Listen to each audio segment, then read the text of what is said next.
Bismillahirrahmanirrahim. Assalamualaikum warahmatullahi wabarakatuh. Alhamdulillahilladzi ja'ala syahra Ramadan syahran mubarak sayyidus suhur wa unzila fihil Qur'an hudan linnasi wa bayyinatin minal huda wal furqan. Wassalatu wassalamu ala Rasulillah sallallahu alaihi wa ala alihi wa sahbihi wasallam. Jamaah tarawih yang sama berbahagia, malam ini kita berada di malam yang ke-18. Tinggal 12 malam Ramadan akan meninggalkan kita. Semalam tetangga saya, dia yang meninggalkan Ramadan. Sejak 1 Ramadan sampai sehari sebelum meninggal, mulai pagi, siang sampai mendekati buka puasa, mengajar Al-Quran kepada ibu-ibu Dharma Wanita, ibu-ibu PKK Provinsi, ibu-ibu di kompleks perumahan Unhas, itu melalui Zoom. Ibu Marsuka ini memang guru mengaji, tetapi malam 17 Ramadan, malam Nuzulul Quran, tepat jam 23.50, dipanggil oleh Allah Subhanahu wa taala. Dia yang meninggalkan Ramadan. Sekarang pertanyaan kepada kita, siapa yang bisa menjamin bahwa kita masih mendapatkan 12 malam lagi? Siapa yang bisa menjamin bahwa kita akan beridul fitri? Tidak ada. Oleh karena itulah Rasulullah bersabda, taraktu fikum amraini ma insamata sa'tum bihima lan tadillu abada. Ada 2 perkara yang aku tinggalkan kepada kalian. Jika kalian berpegang teguh pada keduanya, lan tadillu, tidak akan dolalah, tidak akan sesat abadan selamanya. Itulah Al-Quranul Karim dan Sunnah Rasulullah SAW. Dan Al-Quran itu adalah sebuah mushaf yang memang Allah yang menurunkan dan Allah yang memeliharanya, sebagaimana firman Allah, a'udzubillahi minasyaitonirrajim, inna nahnu nazzalna dzikra wa inna lahu lahafidun. Jamaah tarawih yang sama berbahagia, sebenarnya judul yang tadi itu adalah judul lanjutan dari sebuah uraian Quran dari segi keistimewaannya, sehingga dari keistimewaan inilah kita jadikan sebagai pedoman hidup. Tetapi hadis Rasulullah yang kami bacakan tadi, memang Quran dan hadis itu adalah pedoman hidup. Jamaah masjid yang sama berbahagia, di dunia ini tidak ada satupun kitab yang apabila manusia berinteraksi dengannya, maka manusia itu akan mendapatkan barakah, kecuali Al-Quranul Karim. Selain Al-Quran, memang ada 3 kitab yang diturunkan Allah.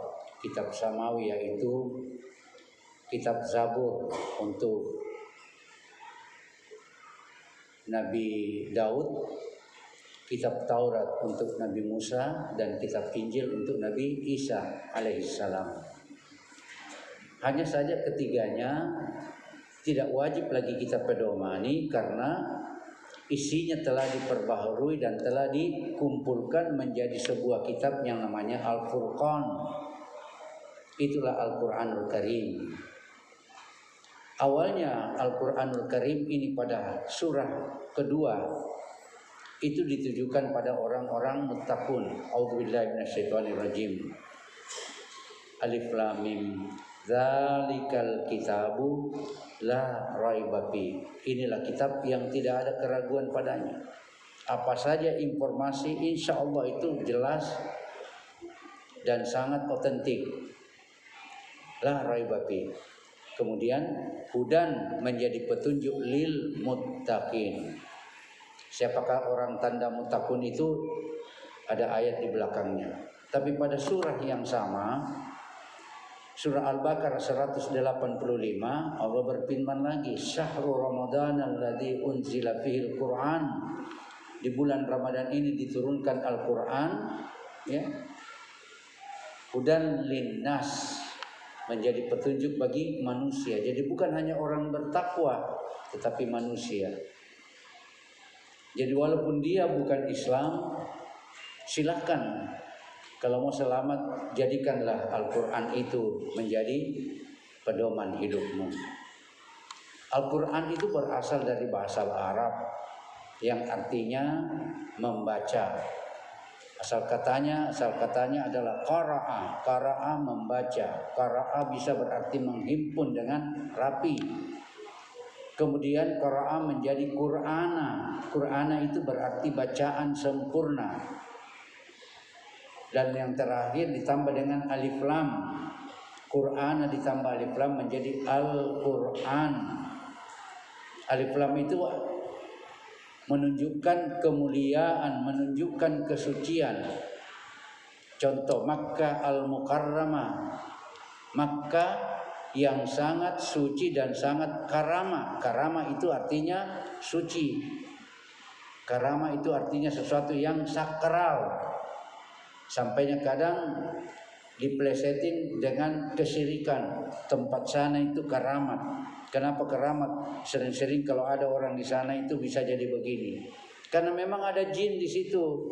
Dia keramatkan dan ini menjadi syirik bagi kita. Yang keramat itu hanya Allah Subhanahu wa taala. Nah, kenapa maka disebut mukarramah?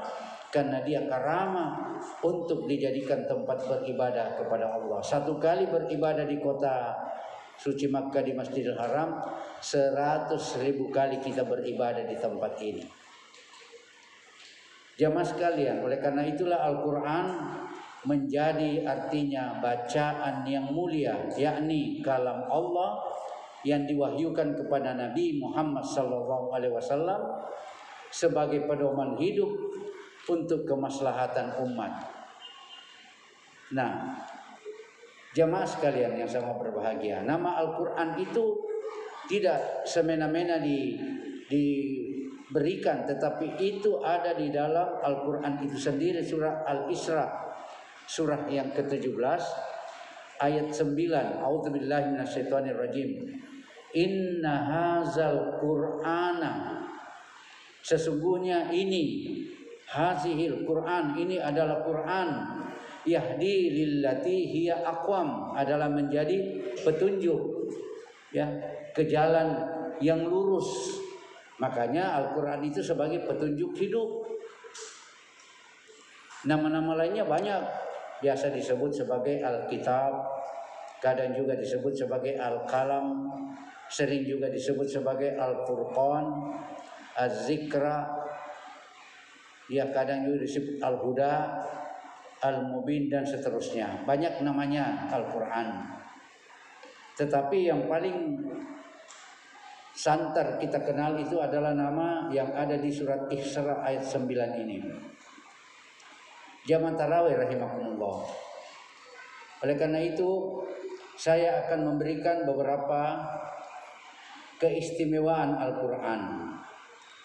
Salah satu keistimewaan Al-Quran itu adalah Al-Quran itu sejak diturunkannya sampai sekarang dan sampai akhir zaman dan nanti akan diangkat oleh Allah menjelang kiamat, itu tidak pernah berubah dan selalu otentik sepanjang zaman. Mau membuktikannya, mari kita lihat di dalam surat Al-Muddatsir. Saya tidak bacakan semuanya ya ahlul mudaththir qum fa'anzir, tetapi saya ambil di ayat 30. Kenapa ada kalimat atau wahyu Allah dalam ayat 30? Maknanya itu dalam sekali, tapi kalau kita tidak kaji kita tidak tahu.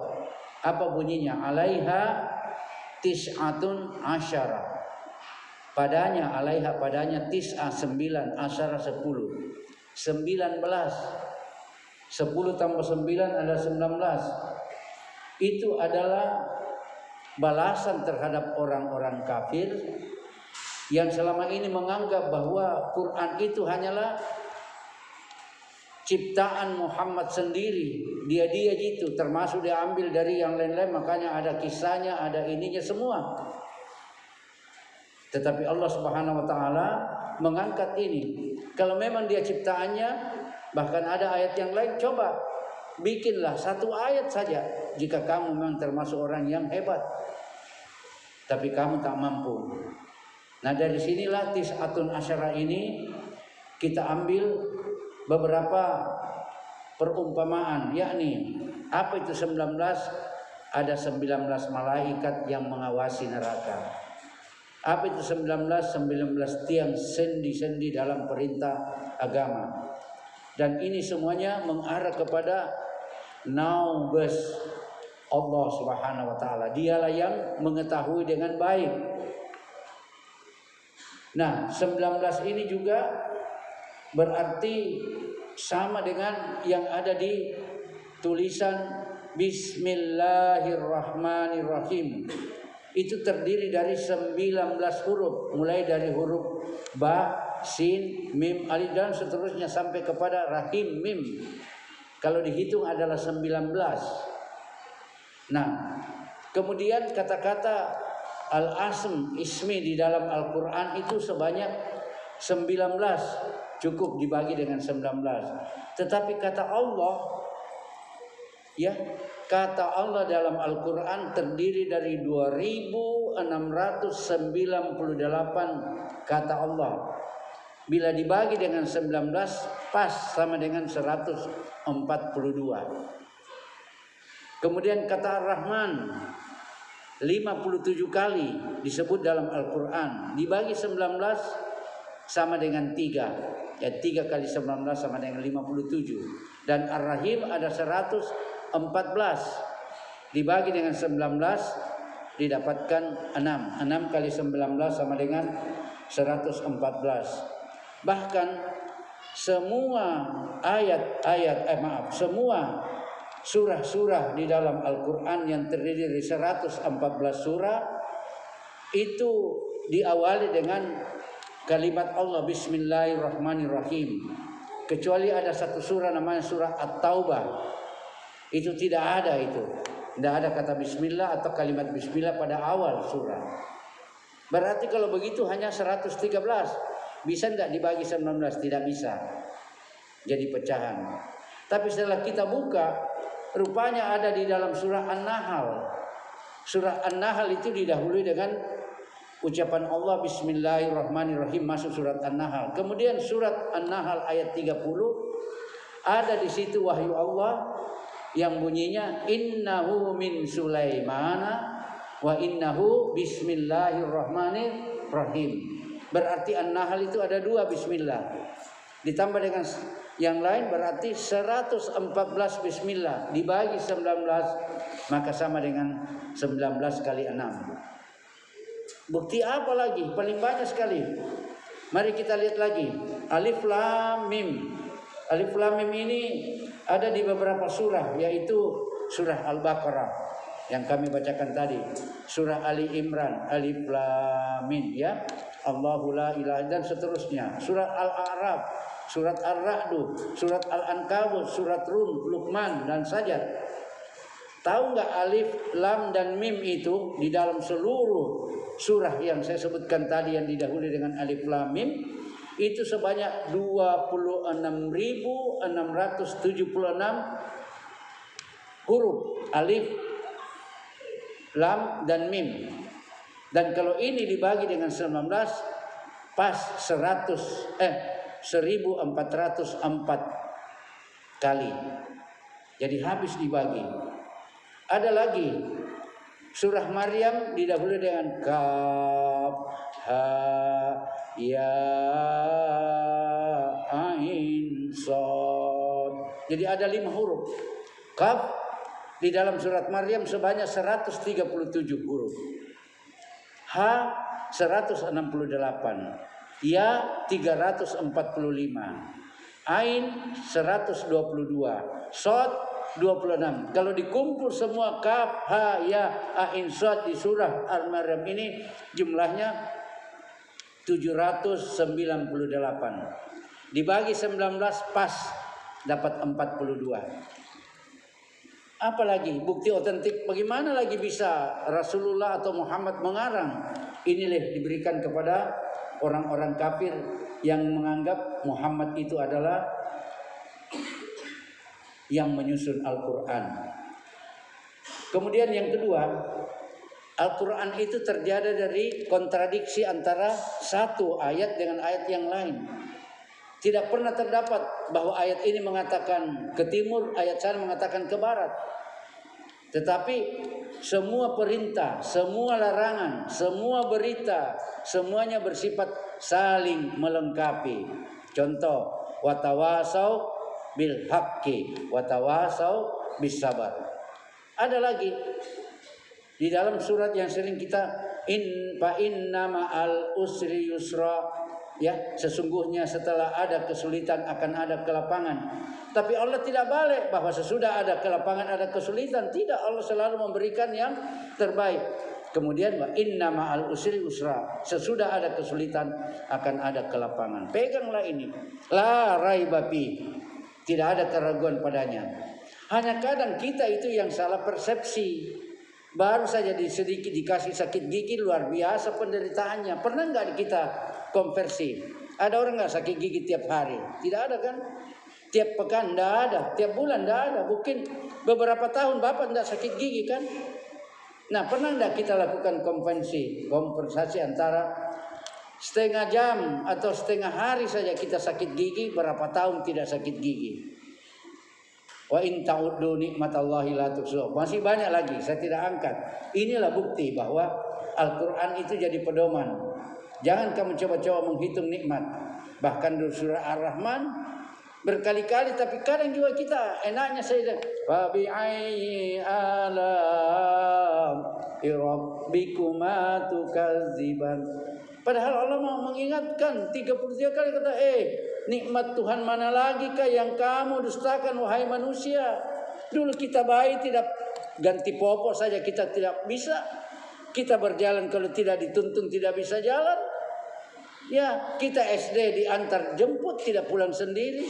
Mahasiswa masih dibiayai. Sekarang sudah punya istri, sudah punya suami, sudah punya rumah, sudah punya kendaraan, punya anak, cucu. Nikmat mana lagi yang kita akan dustakan?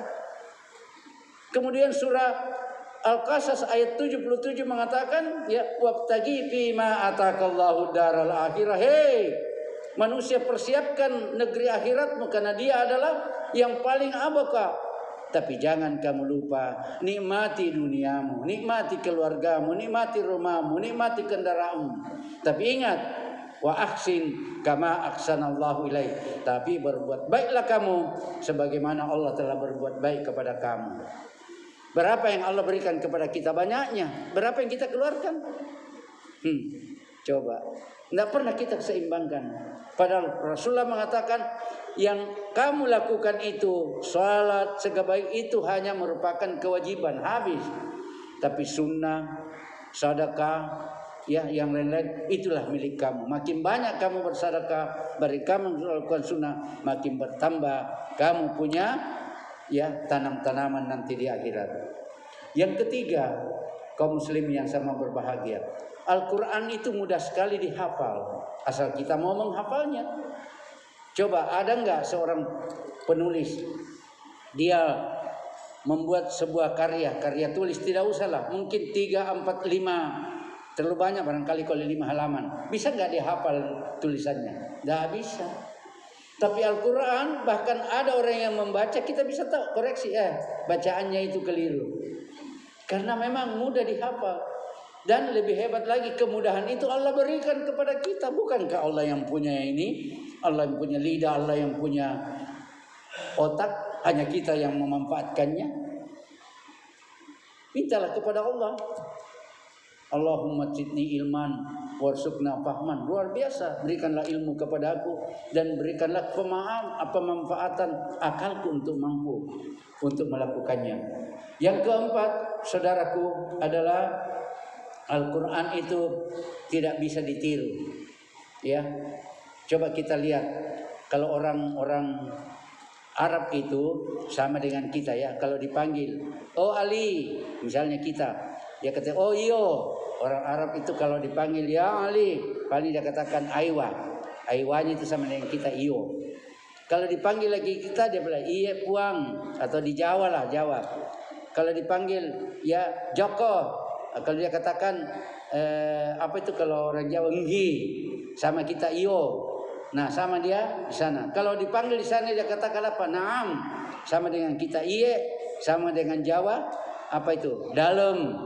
Nah, kalau orang Arab lagi dipanggil dia katakan apa? Toyib. Itu lebih tinggi. Kalau kita iye puang, iye keren. Orang Jawa dalam doro.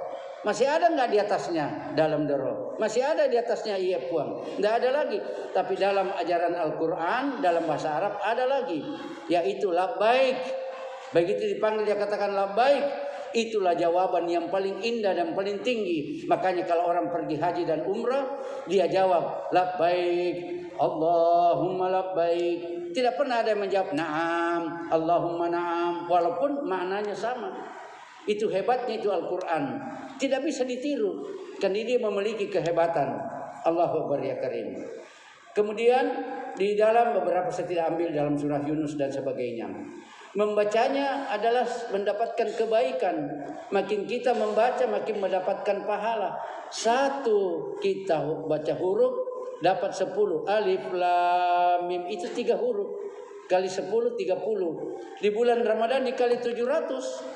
Allahu Akbar ya Karim. Ya luar biasa. Selanjutnya Al-Quran adalah mental healther. Apa itu? Artinya kesehatan mental. Bukankah dalam Al-Quran Allah memfirmankan ala bizikrillah tatmainnul qulub. Dengan kamu berzikir, membaca Al-Quran, zikir itu juga zikir juga membaca Al-Quran, maka makin tenang hatimu. Alhamdulillahi Rabbil Alamin. Nikmati itu. Ar-Rahmanir Rahim. Maliki Yaumiddin. Makin kita baca, makin terasa tenang. Dan di mana-mana itu Al-Quran bisa dibaca, kecuali di WC jangan. Coba, ada pengantin Al-Quran bagus dibaca. Ya, ada pesta begini, oh dibaca Al-Quran. Ada orang mati, baca Al-Quran. Coba kalau ada orang mati terus panggil anak-anak, Garuda Panca, kenapa menyanyi? Kau tidak tahu itu orang mati di dalam. Tapi Al-Quran tidak dilarang kita membaca. Hebatnya itu Al-Quran. Coba, ada nggak tempat dilarang baca Al-Quran? Kecuali dalam WC. Kemudian yang ketujuh, kisah-kisah dalam Al-Quran banyak sekali. Ya. Kedelapan, Al-Quran adalah satu-satunya kitab yang nanti memberikan syafaat. Makanya siapa yang membaca Al-Quran, nanti Al-Quran datang. Ya Allah, berikan kepadaku kemampuan. Apa tos engkau Quran? Ero kasare syafaat meri nai. Anjo membaca ya nakke di bulan Ramalanga. Nah anjo, ianu kareng. Nah, terus Allah mengatakan, silahkan memberikan syafaat. Datanglah Al-Quran memberikan syafaat. Makanya kalau ada Al-Quran, sebaiknya itu kita baca. Karena itu mushaf, betul-betul Al-Quran. Jangan ini Android. Banyak macam-macam di dalam. Kita tidak minta tapi masuk sendiri gambar-gambarnya. Kasih keluar, datang sendiri. Nauzubillah, makanya jangan dibuka. Makanya bacalah kalau ada Al-Quran lebih baik mushaf. Kesembilan, ya adalah Al-Quran merupakan hakim dari semuanya karena dia sudah dibuat dalam satu. Dan yang terakhir, Al-Quran itu adalah kitab peradaban. Tidak ada orang mengatakan Al-Quran itu kadaluarsa. Selalu sesuai dengan zaman. di zamannya 14 abad yang lalu cocok. Ya, 12, 13, 10 abad yang cocok. Akan datang pun juga cocok. Karena memang Al-Quran itu menjadi pedoman bagi manusia. Hudan linnas. Dan siapa yang mempedominya, insya Allah dia akan bahagia di dunia dan selamat di akhirat insya Allah. Subhanakallahumma wa bihamdik. Asyhadu an la ilaha illa anta astaghfiruka wa atubu ilaik. Tsumma assalamualaikum warahmatullahi wabarakatuh.